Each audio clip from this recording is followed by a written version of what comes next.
बैठ गया, अंधे के ऊपर लंगड़ा बैठ गया। तो और लंगड़ा रास्ता बताता जा रहा था, भैया इधर को चलो इधर को चलो। तो वो धीरे धीरे करके मेले में पहुंच गए। लेकिन यहाँ तो ये हो रहा है ना, अंधा ही अंधे को रास्ता बता रहा है। बताइए आप, अंधा अंधे को रास्ता बता रहा है। जिसने अपनी आत्मा को नहीं जाना, जिसने रूहानियत के भेदों को नहीं जाना, जिसको परमात्मा का बोध नहीं हुआ, और वो गुरु नहीं, वो सतगुरु बने घूम रहे हैं। बताइए आप, वो गुरु नहीं, वो पूर्ण सतगुरु बने घूम रहे हैं। अरे शिष्य धन शोक ना रहे, ते गुरु घोर नरक में पड़े। लोगों के पैसे तो हर रहे हैं, लेकिन उनका जो शोक है, जो भवरोग है, प्रत्येक प्राणी पर एक रोग लगा हुआ है। जब से तुम दुनिया में आए हो बहनों भाइयों, अपने देश से अपने वतन से, तब से परमात्मा ने एक रोग सबके ऊपर लगा दिया। उसका नाम है भवरोग, जन्मने मरने का रोग। चाहे राजा बनो तो भी मरना पड़ेगा, रैयत बनो तो भी, और जिस योनि में जाओगे वहां ये रोग तुम्हारा पीछा कर रहा है कि फेरे फेरे जन्म फिर मरना पड़ेगा, काया कुटी काली करना पड़ेगा, और रे मन मुसाफिर निकलना पड़ेगा, और काया कुटी खाली करना पड़ेगा। काया कुटी को तो एक दिन खाली करना पड़ेगा। जब भी नोटिस आ गया, जब बुलावा आ गया, तभी वो पकड़ के ले जाता। तुम्हारे घर में कुछ भी हो रहा हो, लेकिन वो ये नहीं देखता है कि इनके घर में क्या हो रहा है। एक बता रहे कि लड़की की बारात, दरवाजे पर बैंड बज रहा। बताइए आप, दरवाजे पर बैंड बज रहा और लड़की की बारात दरवाजे पर आ गई और पिताजी को अटैक पड़ गए और वहीं उनके प्राण निकल गए था। बताइए आप, अब ऐसे समय ना रो सकते हैं और ना हंस सकते। क्या कर सकता है आदमी, मजबूर है। वो कह रहे थे, ये सच्ची घटना बता रहा हूं आपको, घर के एक कमरे में ले जाके उनको भीतर बंद कर दिया, बाहर से ताला डाल दिया और कानों कान खबर नहीं कि क्या हुआ है। और जब पूरी शादी हो गई और लड़की की जब विदा हो गई, सब लोग चले गए, तब कहा कि अब निकालो इनको, अब इनका क्रियाकर्म करो। तो परमात्मा के जो दूत है ना, गुरु महाराज कहते हैं, एक सेकंड की मोहलत नहीं देते, एक सेकंड की मोहलत नहीं देते। जब बुलावा आ गया तब उनको जाना पड़ेगा। और हमने तैयारी कुछ की नहीं जाने की। वो बताते ना गुरु महाराज, कि वो कहते हैं कि अभी ये बता रहे थे भाई साहब कि मुन्नी देवी मकान खाली करो। चलो हमने भी मुन्नी देवी कह दी, वैसे मैं कहता नहीं है कभी भी, किसी का नाम नहीं लेता हूं, हो सकता है किसी को बुरा लगे, है ना। तो अगर मुन्नी देवी ने साधना की है, योग किया है, सूरज शब्द योग किया है, और जीते जी जीवात्मा को शरीर से निकालना सीख लिया है, तो उनकी आवाज आने से पहले ही मुन्नी देवी क्या करेंगी, उनको बोध हो जाएगा। या तो गुरु महाराज आके कह देंगे कि सावधान, तुम्हारा समय पूरा होने वाला है और अब तुमको अपने घर चलना है। और या फिर गुरु महाराज अपने साथ ले जाएंगे, या योग किया है तो तुम खुद उसके शरीर से निकल के बाहर आ जाओ, उसके शरीर से निकल के अलग हो जाओ। गुरु महाराज कहते हैं कि जब वो आते हैं ना तो बाएं कान से आवाज आती है। ये बात समझ लो आप, सबके साथ ये घटित होने वाला है। बाएं कान में इतनी जोर की आवाज हो जाएगी कि तुम उस आवाज को बर्दाश्त नहीं कर पाओगे, और जब उनका स्वरूप देखोगे तो इतना भयावह है। गुरु महाराज कहते हैं, बता रहा मैं आपको, ये आंखें देखने का काम बंद कर देंगी, आंखों की ज्योति खत्म हो जाएगी, कान सुनने का काम बंद कर देंगे, और जवान बोलने का काम खत्म। और ये तुम्हारा हृदय जो धड़क रहा है ना, वो धड़कना बंद कर देगा। इतने भयभीत हम हो जाएंगे उनको देख के, भयक्रांत हो जाएंगे कि हमारी मौत हो जाएगी। इतने भय के कारण हम मर जाएंगे, इतने भयभीत हम हो जाते हैं। और देखिए दुर्भाग्य की बात, देखिए संसारी लोगों के लिए बता रहा हूं, जो सत्संग में नहीं आते हैं, जो साधना नहीं करते हैं, जिन्होंने सतगुरु को अपने जीवन में नहीं बनाया है, उनकी क्या दुर्गति होगी कि जिनकी शकल देख के तुम्हारा खून का पानी हो गया, और उन्हीं के साथ तुमको यहां से लेके यमपुरी तक यात्रा करना है। सोचिए आप कितनी विपत्ति का समय होगा। एक तो ये विपत्ति कि पूरा संसार मेरा छूट गया, मेरा परिवार छूट गया, मेरे बच्चे छूट गए, मैंने इतनी दौलत इकट्ठी की थी, सोना चांदी हीरे जवाहरात, वो सब का सब छूट गया, सब छूट रहा है। वो ऊपर से साथ कौन के चलना पड़ रहा है, जिनको देख के मेरी मौत हो गई डर के मारे, उनके साथ हमको जाना पड़ रहा है। और तुम्हारे कोई मित्र थोड़ी होते हैं, दोस्त थोड़ी होते हैं, यार थोड़ी होते हैं। वो तो गुरु महाराज कहते हैं बड़े बड़े हथियार लेके आते, बड़े बड़े हथियार आए तो, और उनसे मारते हुए, उनको पीटते हुए, तुमको खचेरते हुए संसार से ले जाते हैं, खचेरते हुए ले जाते हैं, मारते हुए। और तुमने थोड़े बहुत कई पुण्य कर्म किए हैं, ठीक है जी, तो वो पुण्य कर्म जब तुमको प्यास लगती है तो आप कहते हो भैया बहुत मार लिया, थोड़ा सा पानी पिला दो, तो कहते हैं पिला देने। उनको बाबा आया था, साधु आया था, और तूने उसको खाना खिला दिया था, वो पुण्य मुझे दे रहा है क्या? वो पुण्य मुझे दे दे, हाथ जोड़ मैं तुझे खाना खिला दूंगा, पानी पिला दूंगा। तो थोड़े बहुत जीवन में तुमने पुण्य कर्म किए हैं ना, तो गुरु महाराज कहते हैं वो रास्ते में ही छुड़ा लेते, बिल्कुल खाली आपको खड़ा कर देते। और कोई ये समझता है कि मैंने कोई पाप किया ही नहीं, लेकिन ये तो तुम कह रहे हो ना, उसके दरबार में तो फैसला होगा तो पता लगेगा कि तुमने पाप किया है या नहीं किया है।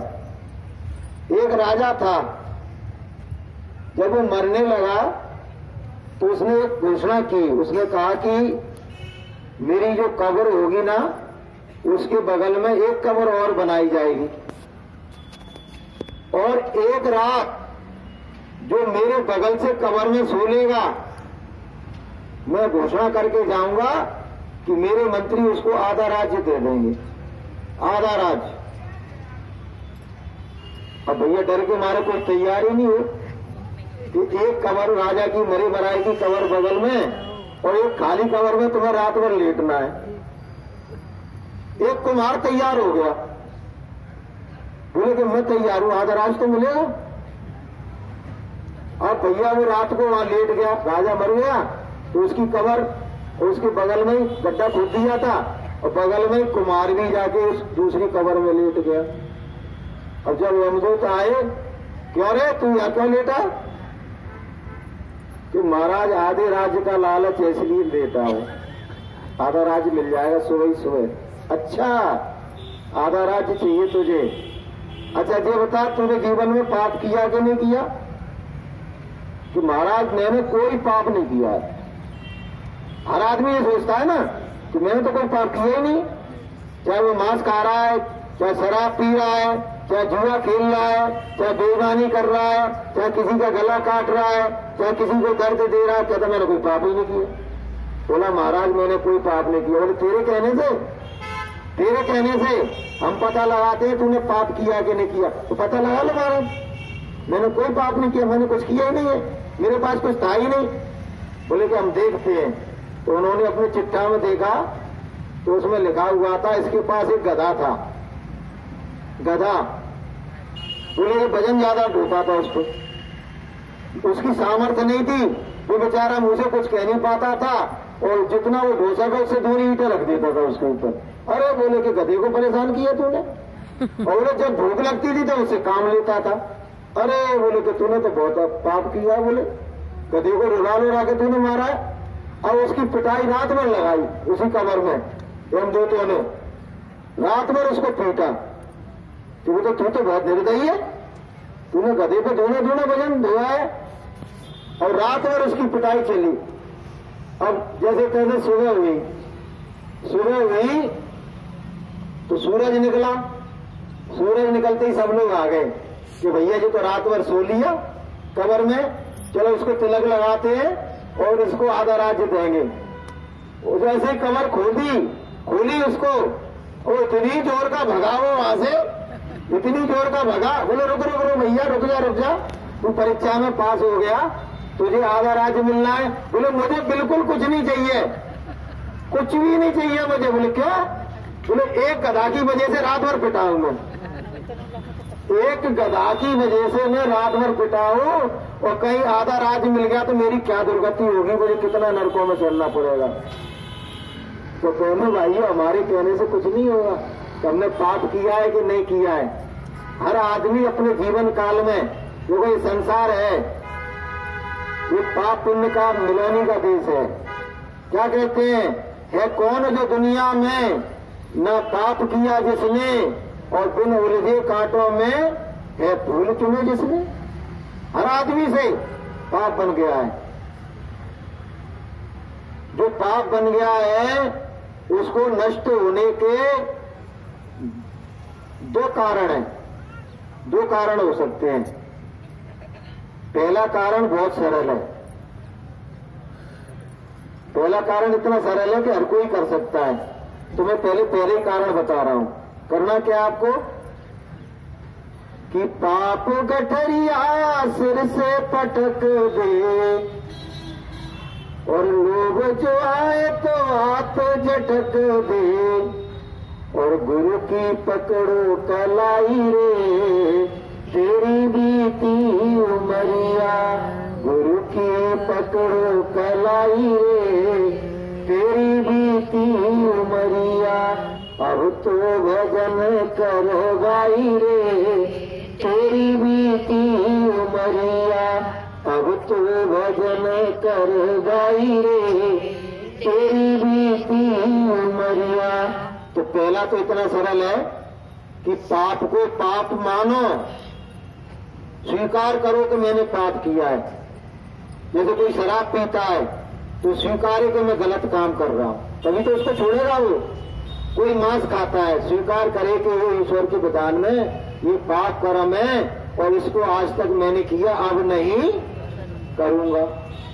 पहले तो पाप से मुख मोड़ना पड़ेगा कि पाप से मुख मोड़ो और गुरु से नाता जोड़ो।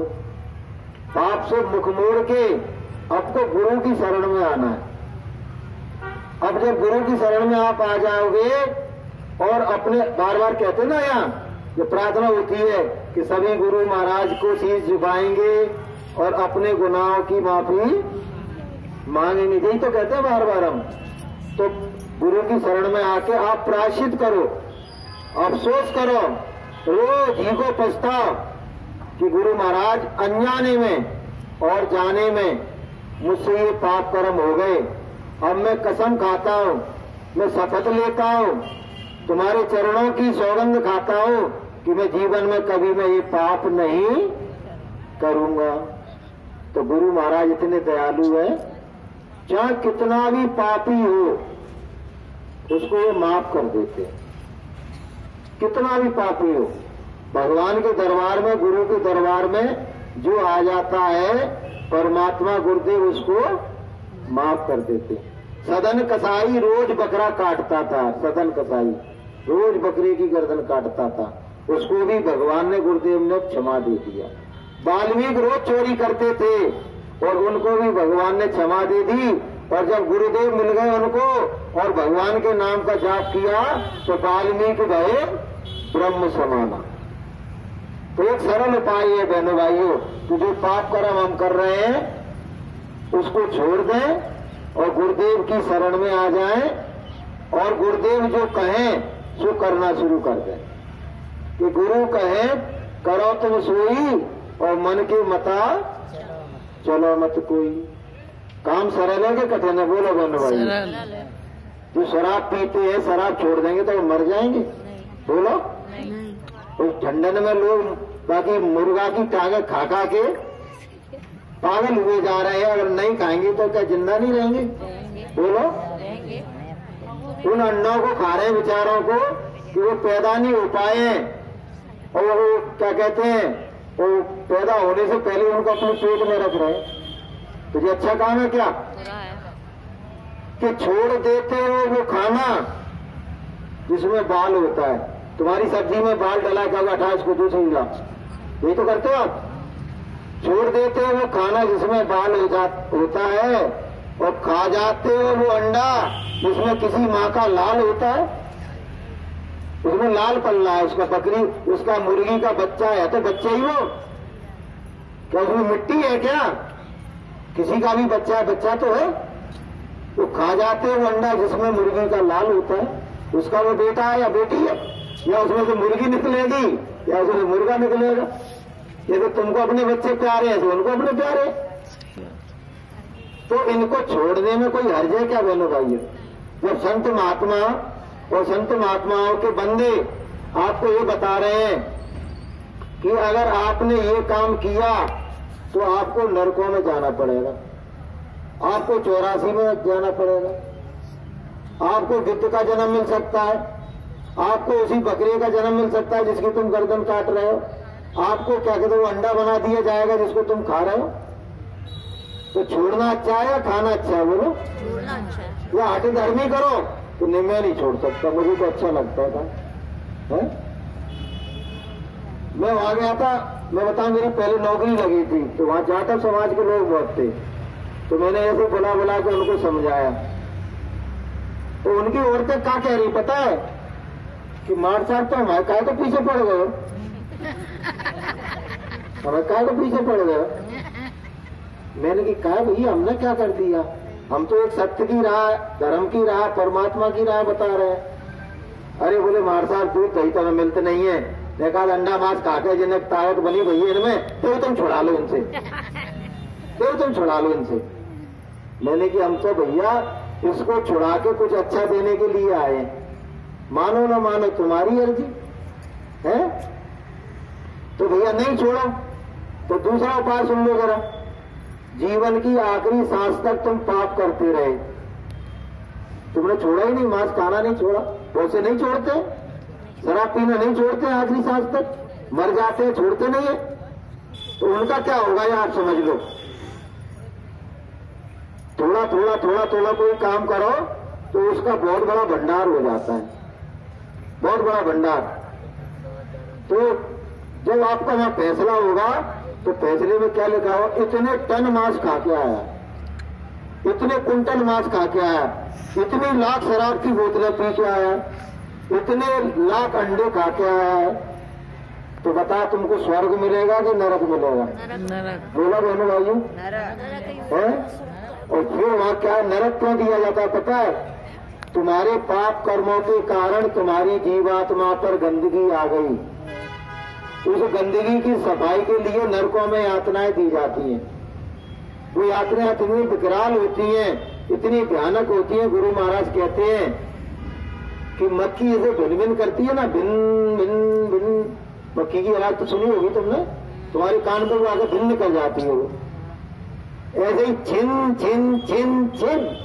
गुरु महाराज कहते हैं संसार में ऐसा कोई हथियार नहीं है इतनी जल्दी काटने वाला, टुकड़े टुकड़े कर दिए जाते हैं उसके। और फिर वो जोड़ दिया जाता है और फिर टुकड़े कर दिए जाते हैं, क्रम चलता रहता है। इतनी भयानक सजा वहां दी जाती है, इतनी भयानक से भयानक सजा दी जाती है। तो वो कितने दिन, लाख करोड़ कल्पों तक वो सजाएं दी जाती है। सड़ते रहो मरते रहो। वो अच्छा है या ये अच्छा है कि पाप कर्मों को छोड़ के गुरु दरबार में आ जाओ, अपने गुनाहों की माफी मांग लो और हाथ में माला ले लो, नामदान मिला है तो पूरी 8 माला करो 5 नामों की, और नहीं मिला है तो परमात्मा का भक्त का जगा हुआ नाम, सिद्ध नाम, जागृत नाम, जय गुरुदेव नाम प्रभु का आप माला करने लगो तो आपका अच्छा होगा कि बुरा होगा? बोलो। अच्छा भैया अपने आप का तो भला सोचो, दूसरे का भला नहीं सोचो, तो अपना तो सोचो, नहीं तो तुम अपनी आत्मा के ही हंता बने जा रहे हो, आत्मा के हत्यारे बने जा रहे हो। तुम अपनी आत्मा को नरकों में और 84 में ले जाने के स्वयं जिम्मेदार हो रहे हो। कि जो न करे भव सिंधु और नर समाज अस्ताय और सोकृति निंदक मंदमती आत्मा हमें गति जाए। वो अपनी आत्मा के हत्यारे बनना है।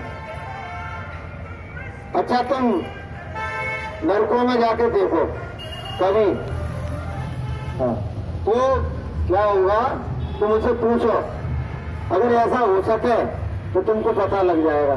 उनसे आप पूछो कि भैया आप नरक में क्यों आए, तो वो ये कहेंगे देखो हमने रामायण की, गीता की, वेद की, पुराण की, अवतारी शक्तियों की, संतों की, महात्माओं की वाणियों की अवहेलना की और अपने मन का हमने किया, इसलिए आज हम नरकों में चढ़ रहे हैं। अगर हम अपने मन का नहीं करते और इनकी बात मान ली होती गुरुदेव की, भगवान की, तो हम आज नरक में नहीं, या तो हम स्वर्ग में होते या हम ईश्वर के धाम में होते। तो बोलिए प्रेम से। तो गुरु महाराज के वचनों का पालन करो।